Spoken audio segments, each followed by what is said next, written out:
Welcome all of you to the second podcast of Inside Buddha.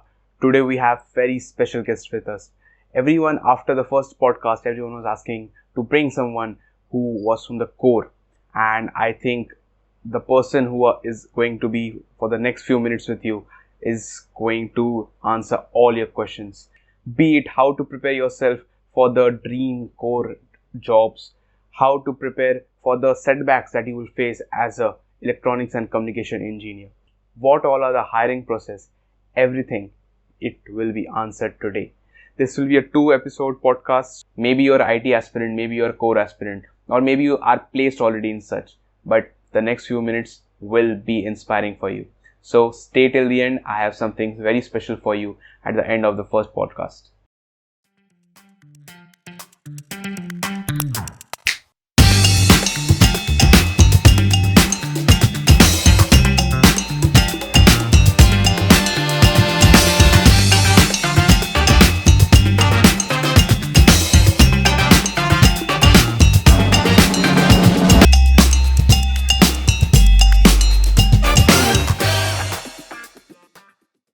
First of all, thank you so much for coming, and it's a great honor that this was actually possible. So, welcome to the second podcast of Inside Buddha. How are you feeling? Hi Pratim, thank you so much. I'm really excited to be here. I am feeling amazing right now, especially because this is the first podcast that I've been invited to. Thank you so much for inviting me.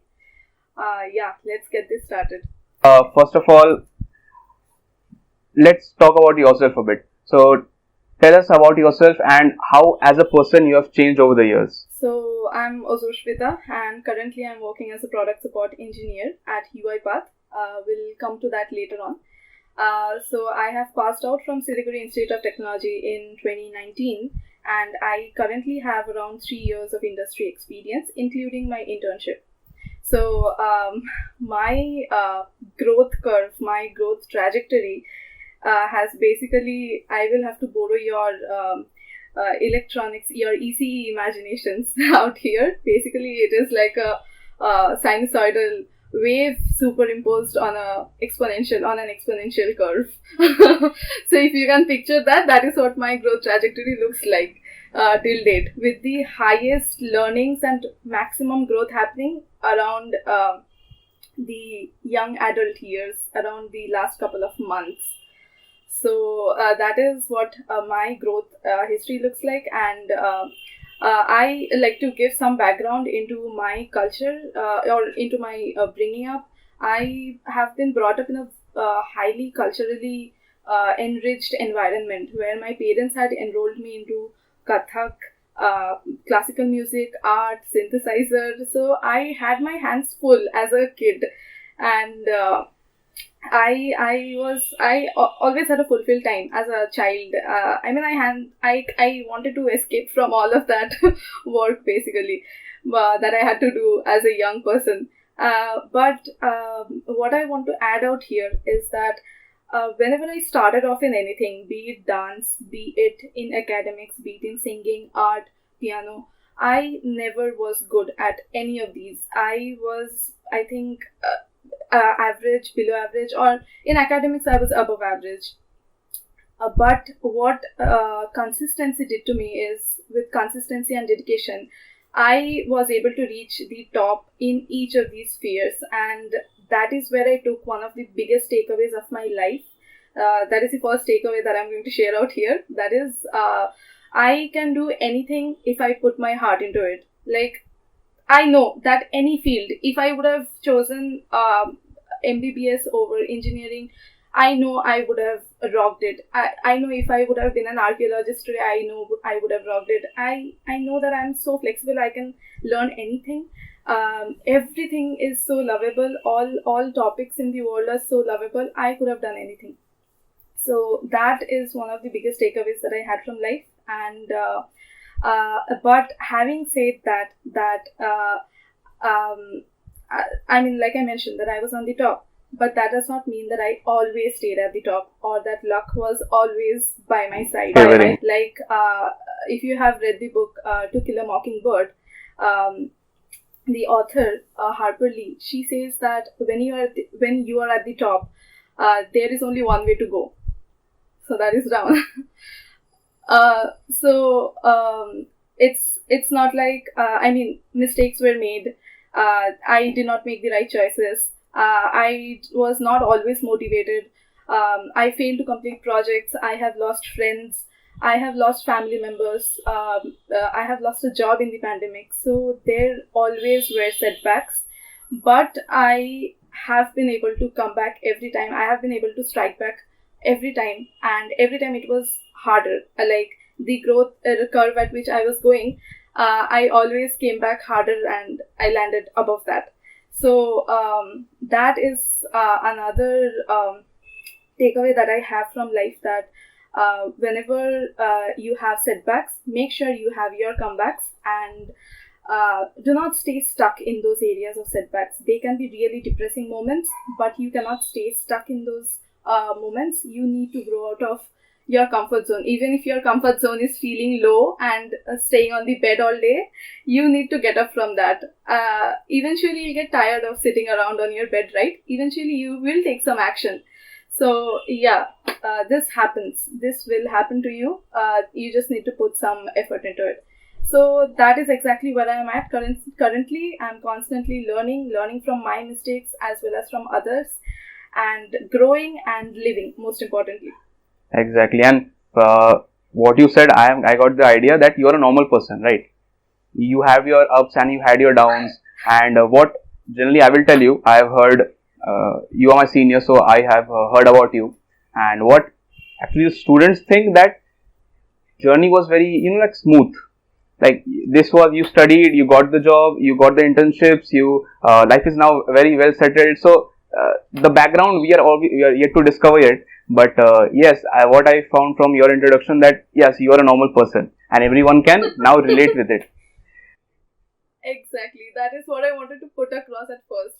That no, even though I have been a topper in college, my life has not always been like that, or I have not always stayed at the top. I have had my moments where I failed. So when was the last time we were having a conversation? You were talking about the syllabus and the practical teaching that our colleges, our schools, everyone is lacking. So what do you think, what according to you, can we do in better at these two places? Right. Brilliant question. So it is no secret that our syllabus is outdated. I have personally identified the gap when I moved to the industry, when I started working in the industry. So, third takeaway from life is getting good grades in college does not necessarily imply that you're off to a great start in the real world. It does not imply that. So, college, it focuses mostly on the theoretical aspects of teaching, which is the foundation. That is undeniably required. That is the start. That is the base. But the gap is where it does not get related with practical scenarios or current industry trends that are going on out there in the real world. So what happens is that students' vision or their imagination gets limited, because there is only so much that the students can see. They need to be propelled in the right direction by setting the right examples. So, for instance, I would like to share about one of the courses that I came across, one of the lectures that I came across. I was basically preparing for a job interview, and I wanted to get stronger on data structures, and I wanted to know how to optimize performances in software engineering. So I came across this course on MIT OCW. It is called Performance Engineering of Software Systems. So the first lecture, it was a 1-hour lecture, and the experience for me was eye-opening. Like literally, I have never attended that engaging a class before. So it started with a problem statement that today what we are going to do is we are going to look at n cross n matrix multiplication. Okay, so the professor solved basically he had solved it beforehand. So he was just sharing the running times of these programs. So he took n as 4096 and he ran that in Python. And in Python, it was like 4 to 5 lines of code. It was very short, matrix multiplication. Okay, so in Python, it took 6 hours to run that particular code. Now he was like, is this acceptable in the industry? Can we do better? Or is this what we get? Do we have to stay satisfied with this? Then he was like, okay, let's try the same code in Java. Then in Java, he ran the same code and the running time came down to 46 minutes. From 6 hours to 46 minutes. Like a whooping decrease in the running rates, in the running times. So after that, he showed it in C with a particular compiler and it came down to 19 minutes. And then by the end of 1 hour, he showed in several ways how we can optimize performance for that particular simple program, so that ultimately the running time that it came and stopped at was 1.74 second, I think, mostly. So can you see, like, the students, including myself, we were hooked on to this lecture right from the start. Like, what is coming next? What miraculous way is this professor now going to show us that is going to make a huge difference in the, that is going to optimize the performance like crazily? What is coming next? We were always thrilled and waiting for what is coming next. Can we do better? And I think that is where the gap is, and that is the gap that needs to be addressed. This is where students were able to relate terms that they have heard or languages where they have coded on previously, like Python, Java, C. They never know, they have never been, introduced to the power of it. Like, they have never seen proof of it in front of their eyes before. And in that 1 hour lecture, they got to see it. They, being in an engineering realm, you come across all these terms. But until unless you can actually have that vision where you can see what it is capable of doing, how powerful it is, you don't get that interest. So I think what is important is that whatever is being taught needs to be related on a personal level, so that the students can relate with that on a personal level. As soon as they can relate with it on a personal level, their excitement and interest around that will shoot up. Definitely. To be honest, from my personal experience, when I had gone down to the south of India, in Bangalore, when I was working, I saw that the curriculum out there is much more advanced than what we have in West Bengal today. They are actually having groups, or the colleges are having tie-ups with companies like National Instruments and other top companies, where the company along with the college, they are designing the curriculum together. And what is doing is that is actually preparing the students for the real world. They are going to be much better professionals in the real world compared to people who are studying an outdated syllabus with no exposure to the the practical industrial applications, right? Yeah, so that is what my opinion is, that you need to be able to relate with it on a personal level to incite interest. And the second thing is the curriculum needs to contain the latest industry trends. 100%. So I definitely agree with you on this point, that practical teaching is really lacking today. And the slogan that we have, कि पढ़ेगा India तभी तो बढ़ेगा India. So I think I would like to add one more line, कि समझेगा India तभी तो बढ़ेगा India. Or else, exactly. Because companies want skill, right? And skill कब आएगा जब पढ़ेंगे हम लोग. So if that interest only is not developing in us, so that gap will always be there. So you have to at least try to cope up with that gap. You are a student that obviously you have done assignments, but now if you turn back and see, other assignments were really necessary they were. Okay, let's take this apart by evaluating the pros and cons. Okay, so I think from my personal experience, because of these assignments, I would go back at home and put in the effort to actually look through my books and find the answers to that. And even in that process, I got a grip over the concepts So what the teachers had in mind by giving those assignments, that was getting solved. And that is a brilliant way because I was sort of half prepared because of the assignments. Like, not half, quarter prepared maybe because of the assignments, because I knew in book in which part which concept was described. So that helped definitely. That was a start. Otherwise, I probably would have opened my books only on the last date, on the night before exams. So I think that way assignments were helpful. That is an advantage. But on the con side, what I feel looking back is a lot of time was lost writing assignments. A lot of my evenings were lost only writing sheets of assignments and submitting them. And I think that was not needed.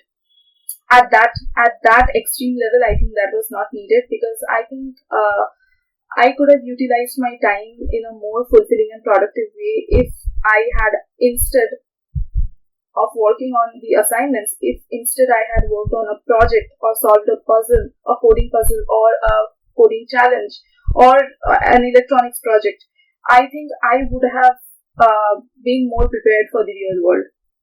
So, or even if I did not do it in that engaging sort of way, if I at least had used that particular time to upskill myself by going on LinkedIn Learning or Udemy or Coursera, I think that would have been a much better utilization of my time. So yeah, that is where I stand on that topic. Yeah, right. And that is the thing. And now, just adding to it, your suggestions would be for online learning? My suggestions for online learning would be Udemy and Coursera mostly. LinkedIn Learning is good, but I think Udemy, the content is much better. Udemy, Coursera. Plural site is also brilliant. Yeah. But these are all paid membership sort of sites. So what helped me is, ever since I have started working, these organizations have always given us free access to these learning sites. Right. And that has helped me in learning. But yeah, I would definitely say that get invested in one of these platforms, just one, and take up skills and learn them. I think this is where I would suggest that 𝗪𝗀𝗰𝘀𝗀𝗆, he is one of my, I consider him to be a guru, like like Drone and Eklavya, that sort of relation. But 𝗪𝗀𝗰𝗀𝗆 has suggested, I think, some 20 courses for people in their 20s. I would definitely ask you all to make a note of those courses, and whatever suits you, whatever you feel that will serve you the most, go for those courses. Great. And I think the impact that 𝗪𝗀𝗰𝗀𝗆 has on your life, the same impact Ranveer Ahluwalia has on my life. So I think on that point we connect. Okay. So as per talking of skills, and as per if I say the career path, maximum people we ask today, everyone is like, yeah, like what do you want to be? So they are like Android developer, or like web developer, or like I want to be data analyst or a data scientist. So at that point of time, you were into core, your thought process was completely into core, right? So were you always wanted to be a core person, or and if not, then why? And if yes, then why? So in college, I had a very limited scope of understanding. My vision was not very broad at that point. There was very little that I knew. Even now, I don't know a lot, but I know slightly more than while I had been in college. Right. So the mindset at that point was that my domain is ECE. So I think I would be able to serve best in any company if I took my domain knowledge there with me. So naturally, like core companies was a logical choice. That is where I'll be able to perform best, because I had this notion in my mind that whatever I learned in college, I had to apply all of those in real life, in the real job, and no further learning is required, which is a myth. That the real learning starts on the job. So So that was the mindset behind getting into core. But nonetheless, I, as a person, since a very young age, I had studied in ICSE. So we had coding since a very young age, and I really liked it. Coding was like a sort of art to me, a way to express, like creating something out of nothing, and something that you create that actually gives you back results. That's like a reward mechanism that you get for creating that art. So coding has always fascinated me, and that's why if like I was open to getting into software companies as well. Like it would be a win-win situation for me. And if I'm able to bring the date right, you joined Intel June 25, 2018. Oh my god, how do you remember that? Bingo. I just am very good at remembering things, and that I tell to myself, but it's not actually. Actually, I've written it down. You took notes. Yeah, I did my homework. So yes, and talking of Intel, so we know in our campus or in our college, we know that Intel is if you're getting placed in Intel, it's a very big deal, right? And you interned for Intel. So what was when it was announced, or like prior to that, what were your preparation methods and what are the must and hiring process for Intel? Wow, amazing question. So I still remember, since it was going to be my first interview in life, the one for Intel, there was a lot of confusion around it. Like I did not know what to do and what not to do, what to study and what not to study. But eventually, I just sort of clicked a reset button on my mind, and I put everything out. I cleared space. I took a leap of faith, and I just began the preparation. I just took action. So the first point is to make a CV that stands out. You need to add your achievements, the courses that you have taken, the sort of projects that you have worked on, very important, the skill sets that you have acquired, your LinkedIn URL. These are some of the basic must-haves on your CV. And make it as professional as you can, and whenever you're stuck, please get help. There are several resources online, just get help. So that is the number one point. Make a CV that stands out. The second point is, whatever you have added on your CV, make sure you can talk about all of those words, every word, from experience, from personal experience. You should have worked on that. If you have added that, do not just add skills on your CV out of a whim. That if I put this on my CV, I'll get more noticed by recruiters. Don't do that if you're not 100% confident about a particular topic. That is the second thing. Know what you're putting on the CV and know in and out of that. The third thing is to focus on your strong points and make sure your areas of interest coincides with what the employer is looking for from you. For example, Intel had come, and I know that it is into semiconductor. It's a processor. It's a processor company, chip making company. So I had my interests in digital electronics, microprocessors, and C. So what I did is, instead of thinking, oh my god, I have to prepare on data structures, I have to prepare on analog electronics, analog communication, DSP, instead of bringing up all in my entire engineering program, I narrowed it down to only these three subjects at that point: digital electronics, microprocessors, and C.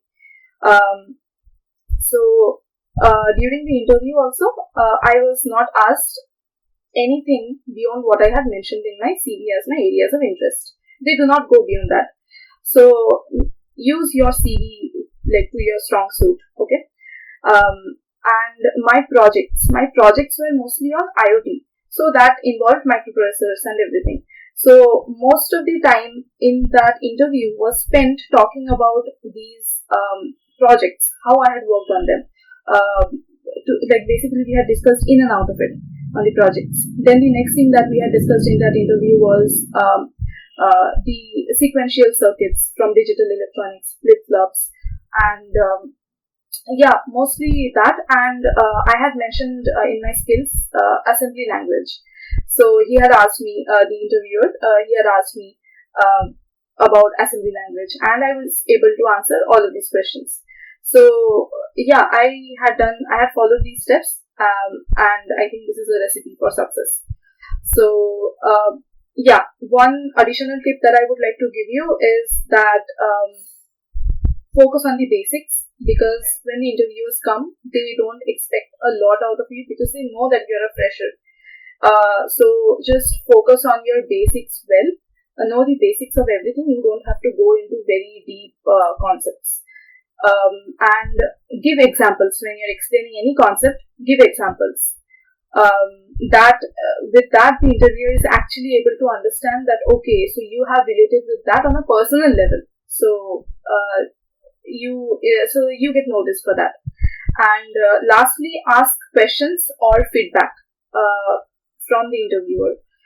Definitely do this because I would like to experience, like, and I'm giving examples. Notice for every point that I'm saying, I'm giving examples. So for this one, during my interview, he had asked me something about a propagation delay, and I was able to answer the first part, but the second part was a bit tricky for me at that point to think and answer on my feet. So I could not. So I admitted that I am not able to think through this. So later on, at the end of the interview, when it was just about to get over, I said that I have a couple of questions, and I went ahead and asked that question that I'm really curious how is this going to work out and this and that. And the interviewer, he actually got really excited. He got so enthusiastic. He took a pen and paper and he drew the circuit on the paper, and he explained to me like a child how I'm going to go from A to B and get the result eventually. So definitely ask questions. That gives you a bonding time with the interviewer also, and they remember you. They notice you. You get noticed. Exactly. And coming to that point of being noticed, we should be noticed in a good way, right? And I've seen many like interviews that has been recorded.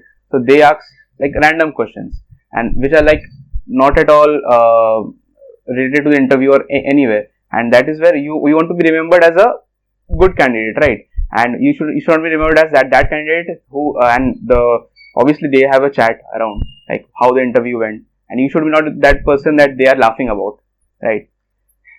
So yes, asking the right questions are the key over here. Yeah, you do your research on the company that you're sitting for. I'm going to talk about this more later on in one of my other job interviews that I've given. But yeah, I mean, definitely ask the right questions and have a good body language. Show that growth mindset. Show that willingness to learn. Those are the keys. Your body language, I think, makes up for most of your, impression on the interviewer more than your technical know-how. Actions speak louder than words. Mm-hmm. Yeah. Exactly. So, got selected, entered the campus at Bangalore, if I'm not wrong. So, after that, how was your, like, inside? We know, like, Intel is a very big firm, and that all the things are there, 100%. But how was your experience as an intern over there? Okay, I I'm very fond of those memories at Intel. Like, it's probably the best time of my life that I had at Intel. The work was thoroughly fulfilling. That was my first industry experience, and to start off at Intel, I think it's I could not have asked for more. If in my first year or second year of college, if somebody would have said me that, in future, you go on to be a part of Intel, you intern in Intel, I was like, okay, stop wasting my time out here. I have other stuff to do. So, but yeah, it has been a brilliant time for me. I have learned how to troubleshoot. I have learned how to Google, basically, how to Google myself out of problems. That is the first thing that I have learned in Intel. And actually troubleshooting and debugging real issues. And my takeaways from that internship experience are the first one is to commit first and then figure out how you're going to deliver it. So this entire message, quote unquote, was given to us in a video for all new joinees. Basically, they were one of the experienced Intel folk. He had said that this is how I started. I committed first to any given challenge, and then I figured out how to deliver it. And that is how it works in the industry. And that is the first takeaway. And the second one is to build networks. This one I regret because I had focused on my work so much that I did not give that much importance to this at all. So this is something that I would definitely put out, that build your network whenever you're within any organization, so that if you move out from that organization at any point in time, you have those channels to get back in through referrals. That is why building a network is very vital. Exactly. So yeah. Exactly. Your network is your net worth. Yeah. Okay. So after Intel, after you have interned for Intel, so you came back to the college. So what were your next steps? Were you preparing for any other companies, or were you again back to your comfort zone? So what was you like then? Okay. So I will give some background into this. What happened was, towards the end of my internship, Intel had quit from the 5G business, and that had impacted the business and the work within Intel so much that our jobs depended on it. My conversion was frozen. All the ongoing job recruitments, all of those had gotten frozen at that point. So that was shattering for me, that experience. I recklessly applied on LinkedIn to no avail, and then I did not even know actually what to do, what not to do. I was so freaked out that what I'm going to do next. Then with a heavy heart, I had come back to college to give my final semesters, and I was like, this is it, this is the end. And that is where on the fourth day of the exams, our placement coordinator, Anindya sir, he said that National Instruments had come and we could sit for the first screening round. That was aptitude and technical. So I sat for that and got selected in that, and I then eventually went on to give 5 or 6 more rounds with NI, and then eventually I landed my first job in core. So how was it like? Means after getting at the end of your internships at Intel, so you were down, morally down. And after you're getting a place at National Instruments, that we considered a pioneer in electronics department. So how was what were your preparations for that? Basically, you did your backup and you did your homework for that. So what was it like, and what are the hiring process? So the person who is watching this, how he or she can prepare for National Instruments? Okay, to hear that answer, you will just have to go to Spotify, because Inside 𝗪𝗂 is also streaming on Spotify. So you will just type Inside 𝗪𝗂, or the link is already mentioned in the comments. Go and check it out. The second episode is even more engaging. The video for the second podcast will be after 2 to 3 days, posted at the same time at the same place. So thank you so much. Meet you at the next episode.